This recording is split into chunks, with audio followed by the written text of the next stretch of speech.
We have Alejandro in Atlanta. How are you? Hi, how you guys doing? Did Lady Gaga write the song about you? Yes, she did. Awesome. Awesome.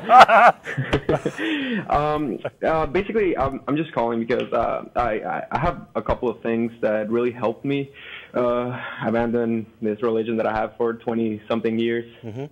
And basically, what I thought was, if God sends bad people to hell and good people to heaven, he's sending people to hell to be punished by the devil. So what are they, partners?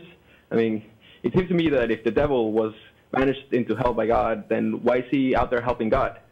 And then I thought, well, maybe the devil's doing God's will, and then I thought, well, if he's doing God's will, then is God's will also to have the devil go around hiding all these fossils and doing all these things to trick us?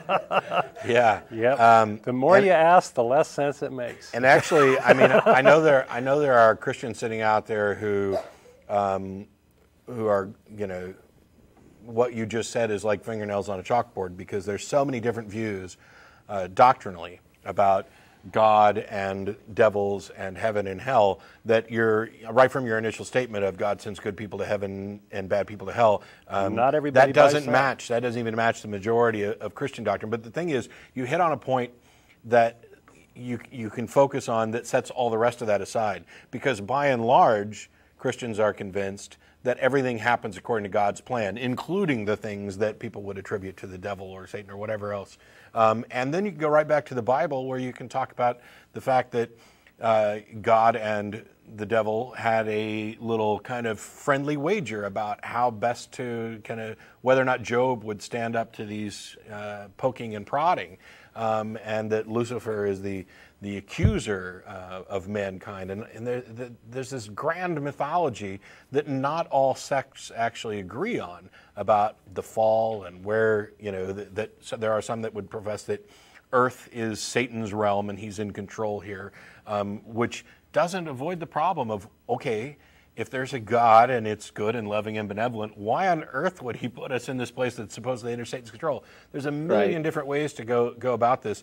But the big thing is to hit them right at the beginning to say, is there anything that could happen that does not match God's plan?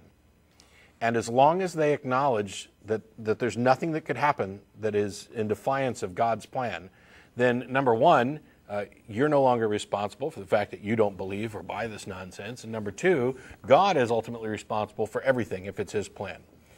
And you just can't get around that. And if he's not in control, he's not omnipotent. Yeah. Right. Or he's voluntarily giving up, I could have control, but yeah. That whole idea was pretty much exactly what made me leave Christianity, because I found the idea of people being sent to hell ridiculous. I mean, even if somebody like Hitler is being sent to hell, God knew at the moment that he created Hitler that he was going to do all those things and he was going to spend eternity in hell. So, why is he creating people just for this whole purpose of punishing them for eternity, Yeah, and it's actually worse than that. The idea that and I've used this line of question before, if somebody believes that there is a God who created the universe, did he know everything that would ever happen? Was he truly omniscient in that he knew everything that would ever happen throughout the course of this universe? If that's the case, and the next question is, did he have choices about what sort of universe to make? Because if he chose between this universe and an alternate universe, knowing what would happen, then he has dictated the course of all events, which means he knowingly picked the universe where I would stop being a Christian instead of the universe where I remained a Christian. So he has actually, by that decision, violated anything remotely like free will and predestined me to hell. If they think that God had no choice in how to create the universe, but knew that it was going to happen, then why did he create a universe at all? Wouldn't this be the instantiation of immense suffering for the vast majority of people who need not even exist? Why would this God create anything at all? Is he deficient? Did he need to do this? Was he incomplete in his existence? They're all really it's contradictions all the way questions. down. Yeah.